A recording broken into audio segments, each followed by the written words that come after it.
जय भीम, जय महाराष्ट्र। आज अत्यंत आनंदाचा असा दिवस आहे।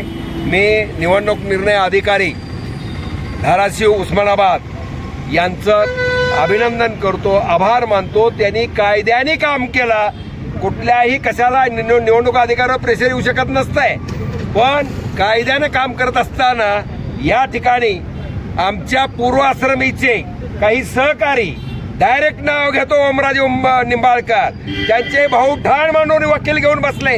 दुसऱ्या उमेदवाराकडून आमच्यावर ऑब्जेक्शन घ्यायचा प्रयत्न केला, वकील उभा केले, लेखी ऑब्जेक्शन घेतले। ऑब्जेक्शन काय घेतले तर गुन्ह्याचे 8 काय असतील ते काय म्हणतात त्याला 11 गुन्हे आहेत, 8 दाखवले।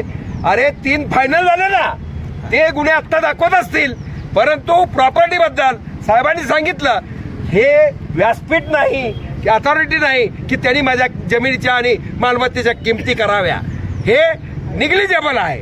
आणि असं असताना सुद्धा त्यांना माहिती आहे बार्शीमध्ये, माझ्या लिंगायत समाजामध्ये, माझ्या सगळ्या शिवसैनिकांमध्ये आजही उद्धव सेनेचे शिंदे साहेबाचे शिवसैनिकांना माहिती आहे रात्रीचा दिवस करून भाऊसाहेब आंदळकरांनी सर्व पणाला लावलेला आहे। आणि अन्नछत्रावर काय असेल ते, आणि आता कुठे 13 वर्षानंतर मला माननीय प्रकाशजी आंबेडकर साहेबांनी न्याय दिला, 13 दिवसात न्याय दिला। आमचे जिल्हाध्यक्ष या ठिकाणी आहेत, आमचे अण्णा जाधव साहेब आहेत, आमचे प्रवीणजी आहेत, आणि इतर आमचे कोले साहेब आहेत, या आणि महासाहेब आहेत, आणि सुजात आंबेडकर साहेब यांनी विश्वास ठेवला। अनेक फोन गेले, त्यांना माहिती आहे पैलवान या ठिकाणी जर उतरला तर या ठिकाणी आंदळकरांचं रक्त आहे। गणपतराव आंदळकर हिंद केसरी अण्णा बिराजदार अप्पा अण्णा माझे सडू होते, आणि हे पैलवानी रक्त तुला सडो की पळो केल्याशिवाय राहणार नाही। आणि तू ओमराजे साहेब अरे तुला नाही बोलत मी तुम्हाला, तुम्ही आजच 3ऱ्या नंबरला गेला, आज विषय तुमचा संपला। आता खरी लढाई आमच्या या ठिकाणी बरोबर आहे, यामध्ये तिळमात्र शंका बाळगायचं कारण नाही। आता खरी लढाई ज्या वेळेला होईल, आम्ही आता मैदानात आलेलो आहे। अहो हे शक्य आहे काय? सीबीआयचं काय, अमक्याचं काय, तमक्याचं काय, काय करू शकलं नाही कोण, गवत या ठिकाणी उपटता आलं नाही। सच्चाईची लढाई मी लढतोय, धर्मानं चालतोय, अधर्मानं तुमच्यासारखं नाही। आमचा पक्ष खरा फोडला, शिवसेनेतनं बाहेर पडलो, त्याला कारणीभूत ओमराजे निंबाळकर आहे। मला त्या ठिकाणी जगू दिलं नाही, जातीवाद केला, तू जाऊन कुठं बसत होता आम्हाला माहिती आहे। आणि आज बार्शीतली जनता 80% मतदान भाऊसाहेब आंदळकरला करणार। माझा हा दलित बांधव किंवा सगळे वंचित आघाडीतले सगळा घटक MIM या ठिकाणी आहे, या ठिकाणी मला काय हे मतदान देणार। त्याचप्रमाणे माझा लिंगायत बांधव 48 मतदारसंघामध्ये या महायुतीच्या या सरकारला एक जागा वाण्याला सोडती आली नाही का? जातीवाद करत नाही मी, लिंगायत वाणी दिसला नाही का?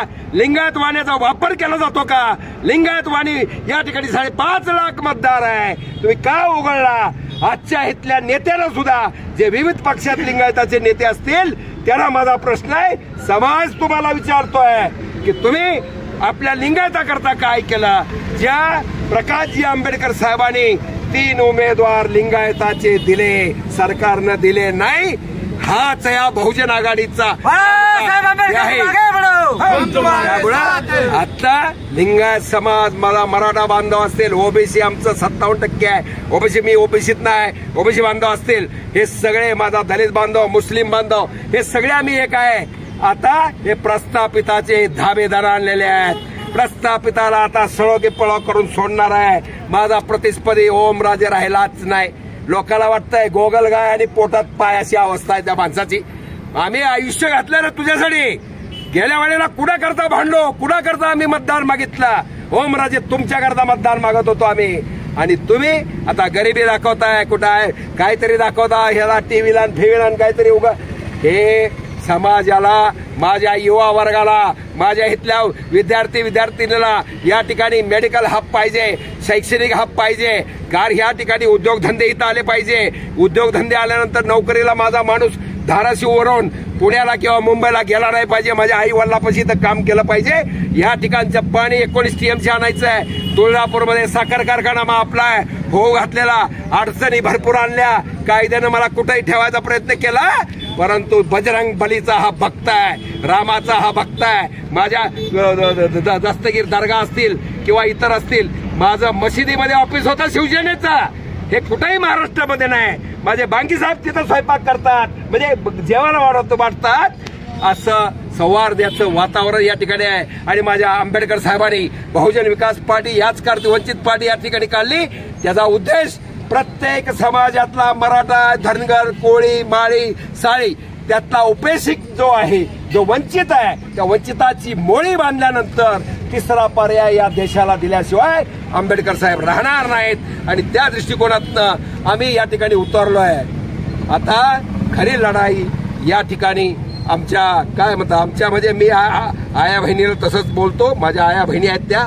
माझं मोठे आंदोलन झाली, महिलांचं आंदोलन झालं, फायनान्स कंपन्या तोडल्या, मोडल्या, जाळल्या, रिकव्हरी बंद केली भाऊसाहेबांना. त्या महाराष्ट्रामध्ये अख्ख्या GR काढावं लागले आरबीआयला, गव्हर्नमेंटला. बाकी उद्योगदार सांगतो मी काय आहे ते पुढे तपासणार, नाही तर आत्ताच माझा आवाज बसायचा. त्यामुळं आजचा विजय फारही होता, लय पार थैथयाट केला. पण सच्चाई नेहमी जिंकत असते. थोडा त्रास होतो. आणि जे आत्ताच्या ज्या निवडणूक निर्णय अधिकारी आणि कर्मचारी किंवा काय आहेत त्यांनी योग्य निर्णय घेतलेला आहे. आता ओमराजे तुम्ही 3 नंबरला गेला, तुमचा विषयच आम्हाला घ्यायचा नाही. आता खरी लढाई जी आहे ते घड्याळ आणि आमचं काय आता चिन्ह जे मिळेल वंचित बहुजन आघाडी या 2 मध्ये आहे. बाकीचे सुद्धा उमेदवार आहेत, त्यांना आम्ही डावलत नाही. प्रत्येक जण प्रत्येक ठिकाणी मजबूत आहे.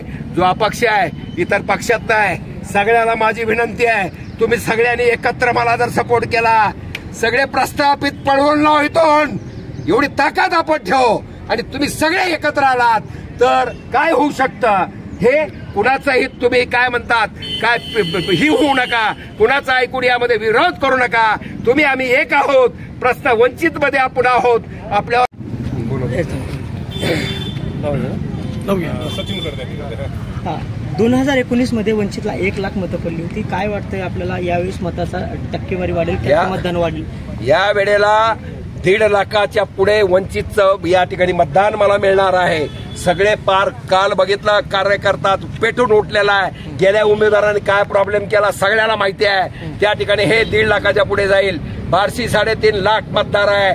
70% नाही 50 जरी धरला तर 2.25 लाखाच्या पुढे मी जाईन. माझा लिंगायत समाज 5.5 लाख आहे. 5.5 लाखात सगळ्याला आता कळलेला आहे. कुठल्याही काय म्हणतात वरिष्ठांनी कुठं कुणाला काय दिलं, अमकं दिला, कुणाला सपोर्ट केला, आता लोक ऐकणार नाहीत. आणि त्यामुळं या ठिकाणी माझा जो समाज आहे मी 3 लाखाच्या पुढे लिंगायत समाजामधनं जाईल. माझे जे ग्रुप आहेत 14 ग्रुपच्या माध्यमातून 10 लाख मुलं माझ्या टचमध्ये आहेत. रिटायर्ड पोलीसवाले आहेत, रिटायर्ड मिलिटरीवाले आहेत, पोलीस लाईन बॉयज आहे, पोलीस मित्र संघटना आहेत आणि अशा अनेक संघटना, परांडा, भूम, वासी. ज्या वेळेला लोकांना अन्न नव्हतं, कोरोनामध्ये पेशंट ऍडमिट होते, खिशात पैसे होते, बाहेर खायला नव्हतं, त्यावेळेला हा पट्टा मैदानात होता. सगळे पुढारी लपून बसले होते आणि 11 महिने कुणी बाहेर आला नव्हता. त्यावेळेला पेशंट ऍडमिट, डिस्चार्ज, बिल कमी कर, मैतकर उचलून इथपर्यंत कामगिरी माझ्या सगळ्या बांधवांनी. एक आमचा शिवसैनिक सागर कळमनकर त्या ठिकाणी त्याला काय मृत्युमुखी पडावं लागला. त्या दृष्टिकोनातनं या ठिकाणी माझा दीपक भैया आहे, आंदळकर, आमचे शेट्टे साहेब आणि आमचे काय दुसरे काशीद साहेब आणि अजून एक वकील साहेब आहेत. त्या सगळ्यांनी सिंहाची खिंड लढवली आणि या ठिकाणी यश आलेलं आहे. आज उमेदवारी दिली त्याच दिवशी खरं तर विजय होता. आज विजयावरती शिक्कामोर्तब झालेला आहे आणि कायदेशीर जो निकाल आहे तो काउंटिंग दिवशी लागणार आहे. आणि याच ठिकाणी भव्य दिव्य अशी मिरवणूक वंचित आघाडी स्वतः आंबेडकर साहेब येतील, आमचे प्रवीणजी येतील, आमचे अण्णा जाधव साहेब येतील आणि त्या ठिकाणी आपल्याला यश मिळणार एवढं सांगतो. सर्वांची रजा घेतो. फक्त अफवा पसरवतील, काय बी करतील ते तुम्हाला सांगायला काय आता ही नाही. तर त्यामुळं काय काय काय आता तुम्हाला टेक्नॉलॉजी वेगवेगळी आलेल्या आहे. टेक्नॉलॉजीच्या माध्यमातून काय करू शकतील. भाऊसाहेब आंदळकर हा बजरंग बली 11 सकाळी 11 वेळा माझी हनुमान चालीस असते. पहाटे 5 ला उठतो. प्रश्न आहे, आपण परवा म्हटले होते की